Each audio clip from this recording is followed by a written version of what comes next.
So hello guys and welcome to the next video of the series जहां आज हम बात करने वाले हैं नेक्स्ट जेएस और जैंगो को इंस्टॉल करने के बारे में।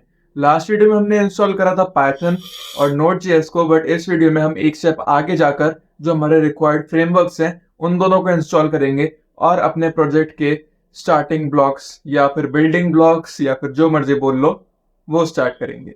आ गए हम लोग अपने डेस्कटॉप की स्क्रीन पर और चलते हैं प्रोग्रामिंग वाले फोल्डर में। कहीं ना कहीं तो होगा ये रहा। ठीक है, दिस फोल्डर इज एम्प्टी क्योंकि हमने अब तक इसमें कुछ काम करा नहीं है। तो सबसे पहले यहाँ पर एक नया फोल्डर बना लेते हैं। फोल्डर को नाम दे देते हैं ई कॉमर्स एंड चलते हैं फोल्डर के अंदर। फोल्डर के अंदर आ गए, अब खोलते हैं यहाँ पर वीएस कोड। जल्दी जल्दी खुल जाए और साथ के साथ खोलते हैं क्रोम। क्रोम दिखाने के लिए कि क्या कमांड कहाँ से कॉपी पेस्ट करनी है और कहाँ से नहीं करनी है। सबसे पहले बनाते हैं अपना एक फ्रंट एंड। उसके लिए हमारे को चाहिए नेक्स्ट जेएस, तो वो नेक्स्ट जेएस क्रिएट ऐप मैं गूगल पर सर्च कर लेता हूँ और ये रही मेरी कमांड, नेक्स्ट npx क्रिएट ले प्रोजेक्ट लेटेस्ट। ये npx कहाँ आ गया, क्या वो इस पर npx not nos, npx create latest. अभी मेरे को नाम पूछेगा कि मेरे को नाम क्या रखना। नाम मैं रख देता हूँ फ्रंट एंड।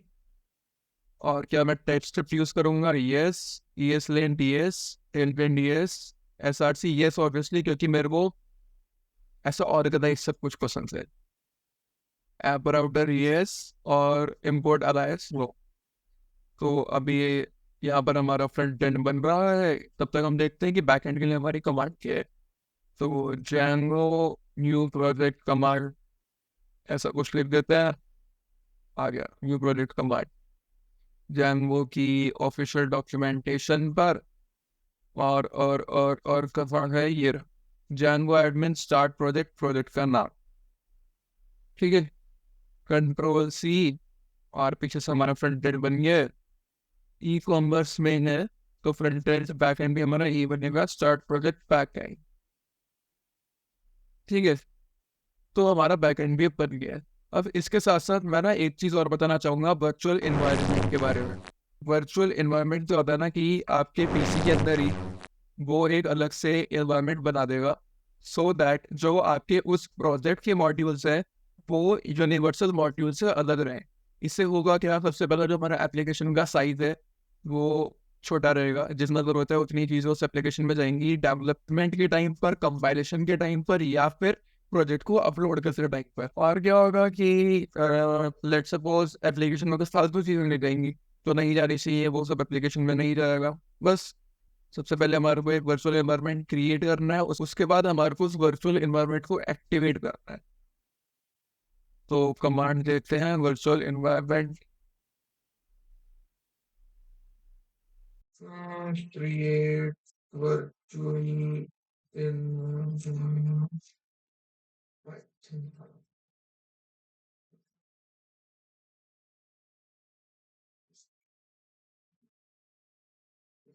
कमांड कहाँ हो गई? ठीक है, ये रही हमारी कमांड।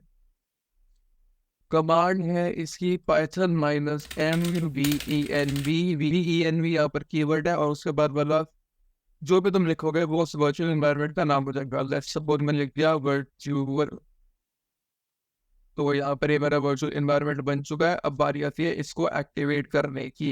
एक्टिवेट करने के लिए हमारी कमांड है वर्चुअल या फिर जो भी आपका नाम है वर्चुअल एनवायरनमेंट का। उसके बाद स्क्रिप्ट, स्क्रिप्ट उसके अंदर एक फोल्डर है, let me show you. Script है हमारा ये वाला फोल्डर। ठीक है, इसके अंदर हमारे को जाके वो कमांड देनी होती है, वो script slash activate. Activate virtual environment मेरा एक्टिवेट हो गया है। बस दैट्स इट। देखो यहाँ लिखा आ गया था वर्चुअल, मेरा जो वर्चुअल एनवायरनमेंट का नाम है वो यहाँ लिखा आ गया। इट मीन्स मेरा virtual environment is now activated. अब तो हमारे को बनानी है ई कॉमर्स वेबसाइट, और back and front end API सब कुछ हमारे को ही बनाना है। बट क्योंकि सबसे पहले हमारे को एक बेस चाहिए, मतलब बैक एंड तो है ही बट बैक एंड को दिखाने के लिए, उसका यूज करने के लिए हमारे को एक बेस चाहिए। तो हम एक बेसिक फ्रंट एंड बना लेते हैं पहले। तो फ्रंट एंड वाले फोल्डर में जाता हूँ, यहाँ से करके एल एस में आ गया मेरा बैक एंड फ्रंट एंड वगैरह वगैरह, सी डी करके फ्रंट एंड। ठीक है, तो अब मैं अपने फ्रंट एंड वाले फोल्डर में हूँ। सबसे पहले मैं अपना क्या करता हूँ, नेक्स्ट का सर्वर एक्टिवेट कर देता हूँ, यानी कि npm run dev। अब npm run dev के साथ साथ npm की कुछ और भी कमांड होती है, जैसे कि npm run build या फिर npm run start। इन सब का अगर तुम्हारे को डिटेल एक्सप्लेनेशन चाहिए तो एक दो वीडियोस रुक जाओ, वो भी ले आऊंगा। ठीक है, तो ये जो हमारा पेज खुला है, ये फिलहाल नेक्स्ट जेएस का डिफॉल्ट पेज है, ये वाला। ये गंदा सा, मतलब गंदा सा नहीं, मतलब है गंदा सा। ठीक है, तो फ्रंट एंड वाला फोल्डर खोल लो, इसके अंदर आ जाओ एसआरसी डायरेक्टर में, क्योंकि एसआरसी हमारी वो डायरेक्टरी है जहाँ पर हमारी सारी चीज़ें रहेंगी। ठीक है, तो सबसे पहले सबको कर दो यहाँ से गायब, और बना लो एक डिफॉल्ट फंक्शन अपने डिफॉल्ट लैंडिंग पेज के लिए। तो let suppose export default, default की स्पेलिंग भूल गया मैं, एक्सपोर्ट डिफॉल्ट फंक्शन। फंक्शन का नाम दे दो लैंडिंग पेज, या जो भी तुम्हारा मन करे, लैंडिंग अंडरस्कोर पेज। ये मैंने दे दिया। इसके अंदर बूम बूम और रिटर्न और this। ठीक है, तो अगर तुम्हारे को बेसिक नेक्स्ट जेएस और टीएसएक्स पहले से आती है तो इट इज ओके, वरना कोई बात नहीं, हम इस सीरीज में थोड़ी बहुत वो भी सीख लेंगे। बट नेक्स्ट जेएस से पहले रिएक्ट आना कंपलसरी है, बिकॉज नेक्स्ट जेएस के डॉक्यूमेंट्स में कई जगह ऐसा होता है कि वो हमारे को डायरेक्टली डॉक्यूमेंट्स में लिखा है कि रेफर टू रिएक्ट डॉक्यूमेंट्स, ऐसा भी रहता है। इस वजह से हमारे को नेक्स्ट करने से पहले रिएक्ट की नॉलेज होनी जरूरी है। ऑल दो पूरी नॉलेज ना भी हो तो भी चलेगा, जैसे मैंने किया था, थोड़ी बहुत रिएक्ट करके नेक्स्ट को शिफ्ट कर लिया था। ठीक है, तो ये हमारा बेसिक पेज है। इससे पहले टेलवेंट जो इसने डिफॉल्ट कॉन्फ़िग करी हुई थी उसको हटा देना पड़ेगा। वायर बैकग्राउंड नहीं, ये वाला नहीं, क्या है, ग्लोबल सीएस, सॉरी टेलविंड नहीं, ग्लोबल सीएसएस को हटाना पड़ेगा ना। तो ये हटा दिया हमने सब कुछ। हाँ, अब ठीक है, अब बताएंगे शुरू से। तो सबसे पहले दे दो एक कंटेनर, इस कंटेनर का नाम दे दो मैथ।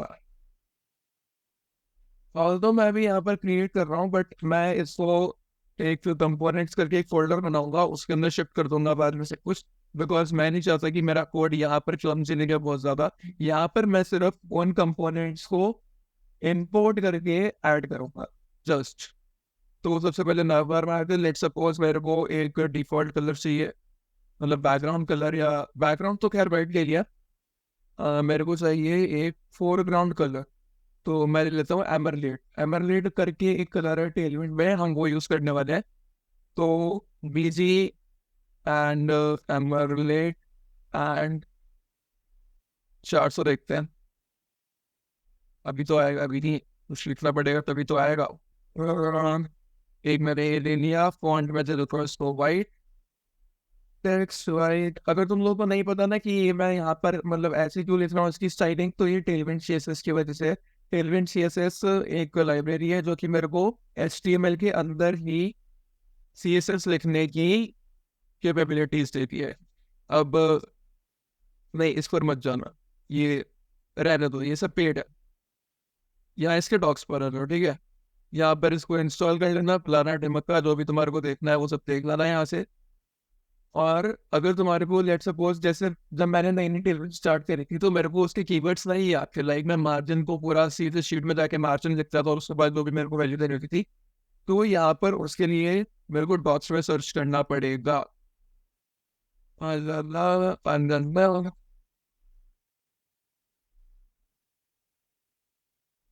तो फिर ये वाले डॉट्स में ही Tailwind C S S dot, कहाँ है dot, C R L dot. ठीक है, यहाँ पर आ जाओ, क्विक सर्च फॉर एनीथिंग, मैं लिख देता हूँ मार्जिन। तो मेरे को यहाँ पर ना इसने क्या करा कि जो इसके इनबिल्ट कीवर्ड्स है वो सारे मेरे को इस लिस्ट में प्रोवाइड करती है। अब देखो स्टार्टिंग में तो तुम्हारे को ये डिफिकल्ट लगेगा क्योंकि तुम्हारे को इसके कीवर्ड्स याद नहीं है, बट लेटर ऑन जैसे जैसे तुम प्रोजेक्ट में आगे बढ़ते जाओगे ना तो तुम्हारे को ये कीवर्ड्स याद हो जाएंगे। मैंने 2 प्रोजेक्ट करे टेलमेंट का यूज करके, अभी मेरे को इसके आधे से ज्यादा कीवर्ड्स याद हो चुके हैं। तो आई एम नॉट वरीड कि मेरे को इसके कीवर्ड सोचने पड़ेंगे, देखने पड़ेंगे एक्सेट्रा। ऑल तो मैं भी डॉक्यूमेंटेशन यूज करता हूँ जब मेरे को जरूरत पड़ती है, बट अब कम जरूरत पड़ती है एज कम्पेयर टू पहले।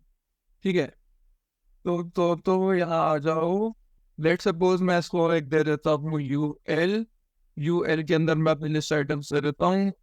लेट सपोज सबसे पहले मैंने होम दे दिया, और मैंने दे दिया इसको लेट सपोज होम, और ये क्या होता है शॉपिंग वेबसाइट में कार्ड, और दे दिया एक विश लिस्ट। विश लिस्ट अभी ये ऐसे आ रहे हैं, मेरे को ये ऐसा नहीं चाहिए, तो मैं यहाँ पर क्या करता हूँ, मैं यहाँ पर क्लास नेम में यार कभी कभी ना एक्सटेंशंस ठीक से काम नहीं करते। क्लास नेम मैंने दे दिया फ्लेक्स रो, हाँ गुड। और गैप मैंने दे दिया 3, गुड। ठीक है, तो ये मेरा नंबर ठीक ठाक सा काम चला ब्लैक फिलहाल के लिए बन गया है। इसको मैं ऑप्टिमाइज कर दूंगा चीज़ें देख देख के धीरे धीरे, और इसका कोड भी शेयर कर दूंगा, बट अभी के लिए इतना बहुत है। और मीनवाइल एक काम और कर लेते हैं, इसको अपनी गिट पर पुश कर देते हैं। इनिशियल कमिट ऑलरेडी हो रखा है, बट कोई बात नहीं। इनिशियल कमिट कमिट और पुश कर दो इसको, एंड पब्लिश। अरे हो गया क्या? सिंक करने का ऑप्शन क्यों नहीं आया? इनिशियल कमिट, जल्दी हो। हाँ अब आया। ठीक है, तो मैं इसको कर देता हूँ पब्लिक रेपोजिटरी, और इसका नाम दे देता हूँ e commerce front end. E commerce front end. ठीक है, तो मैंने अपना फ्रंट एंड को एक गिटहब में डाल दिया है, लिंक कमेंट सेक्शन में मिल जाएगा। तो फ्रंट एंड का क्या हमारा, ये रहा हमारा फ्रंट एंड। और लेट सपोज सबसे पहले हमने बना ली एक ये, और हमारे को यहाँ पर एक चीज और चेंज रहेगी, दैट इज द प्रोफाइल। तो मैं इसको फी टैग के अंदर फिलहाल प्रोफाइल ही लिख के छोड़ देता हूँ, बाद में हम रिएक्ट आइकन्स का यूज करके उसको ऐसे एक अवतार गोला।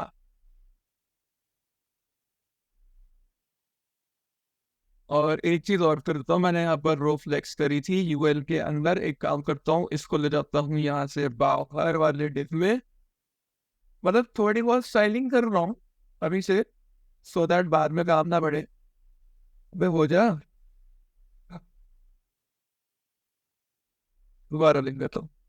Flex flex row and justify between। अब क्या दिक्कत है? अच्छा मैं यूएल टैग खा गया, ये हुआ था। ठीक है, तो ये हो गया, और इसके अंदर मैं दे देता हूँ फिर से क्लास नेम, और यहाँ पर मैं फ्लेक्स फ्लेक्स हो गए फ्लेक्स करो और बैक 3। ठीक है, तो ये हो गया, और इस पर एनिमेशन भी डाल देंगे लाइक, मैं चलो थोड़ी सी भी डाल देते हैं, हवर अंडरलाइन डाल देते हैं, हवर पर अंडरलाइन, बस फिलहाल के लिए इतनी एनिमेशन बहुत है। ओके, ऐसे नहीं, ऐसे डाल देते हैं class name this and control shift इधर भी करना है, इसको कॉपी कर लो, and this and this। अब ठीक है, तो ये हमारा बन गया। हम इसको बाद में एल आई की जगह लिंक करके चेंज कर लेंगे, फिलहाल मैं इसको एल आई ही रख देता हूँ, बिकॉज मेरे को अभी लिंक वाली सरसब्जी नहीं डालनी है, इसको थोड़ी देर में डालें प्रोफाइल। अब मैं काम करता हूँ, क्योंकि मेरे को ये सब झमेला यहाँ नहीं चाहिए, मैं ये सारा मैंने करा कट। मैं आ गया डायरेक्टरी में, यहाँ पर मैं एक फोल्डर बना लेता हूँ, फोल्डर का नाम दे देता हूँ कंपोनेंट्स। कंपोनेंट्स के अंदर एक फोल्डर और बना लेता हूँ लैंडिंग पेज। लैंडिंग पेज में आकर मैं एक बना लेता हूँ फाइल, फाइल का नाम कंपोनेंट का नाम navbar.psx। ठीक है, और यहाँ से मैं फिर से कर लेता हूँ इसको एक्सपोर्ट डिफॉल्ट। अच्छा तुम लोगों को पता है एक्सपोर्ट डिफॉल्ट और सिर्फ एक्सपोर्ट लगाने में क्या फर्क है? अगर पता तो कमेंट सेक्शन में जाके बता दो। Export default navbar and this return लगाना भूल गया, एरर फेंक के मारेगा वो भी मेरे मुंह पे।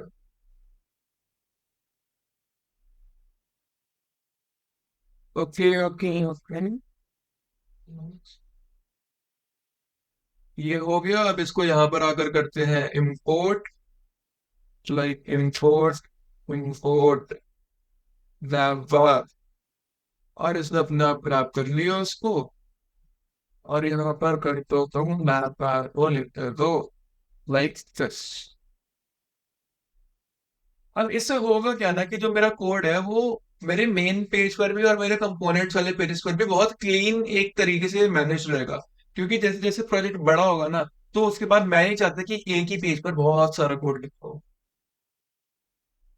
ठीक है, तो नैवबार बन गया। अब कंपोनेंट्स वाले फोल्डर के अंदर फिर से आते हैं, एक नई फाइल बनाते हैं, नैवबार लोअर हेड करके नहीं अपर हेड करके बना लेते हैं, upper head dot T S x.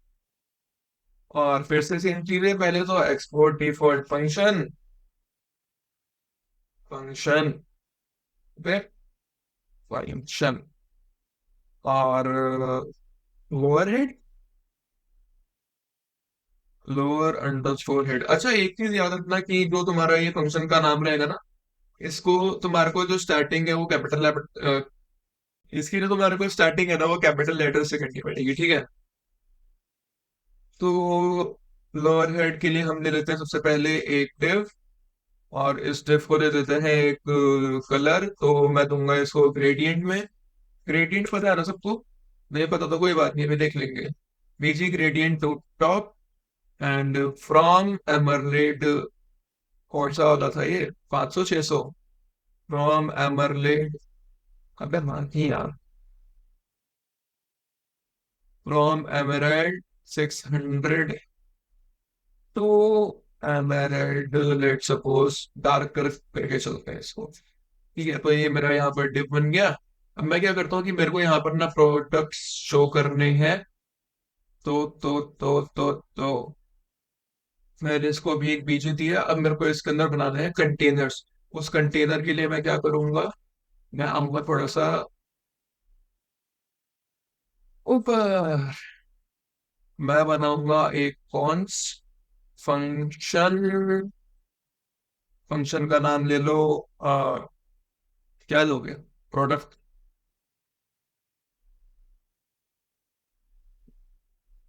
ठीक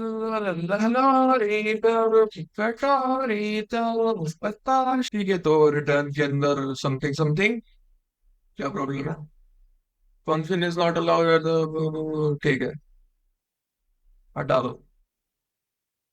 अब ठीक है, ठीक है। तो मैं फंक्शन को यहाँ कॉल कर लेता हूँ, जो मेरा फंक्शन है उसको मैं यहाँ पर कॉल कर लेता हूँ, PRODUCT। प्रोडक्ट को मैंने यहाँ पर नीचे कॉल कर लिया। कंटेनर में अब सबसे पहले एक हमारे को सैंपल इमेज चाहिए, तो सैंपल इमेज उठा लेते हैं, सैंपल इमेज। ऑल दो हमारी ये सब बाद में जो है ना वहां से आएंगी, बैकएंड से। हाँ, ये वाली,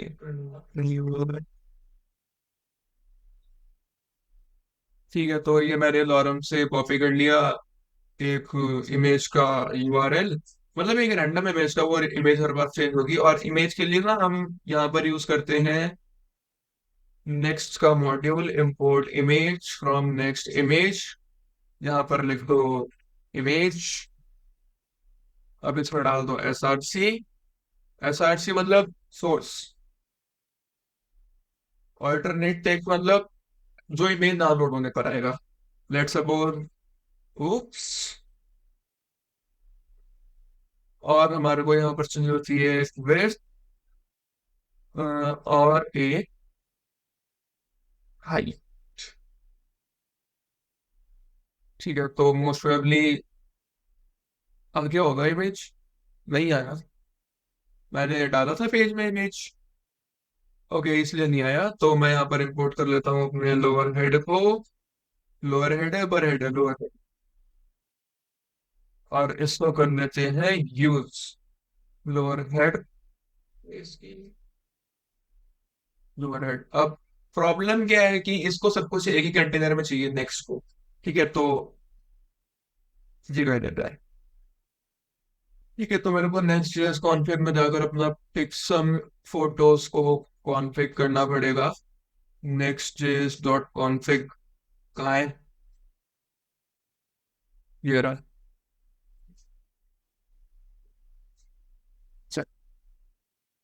Guys, see you in next video. Keep coding.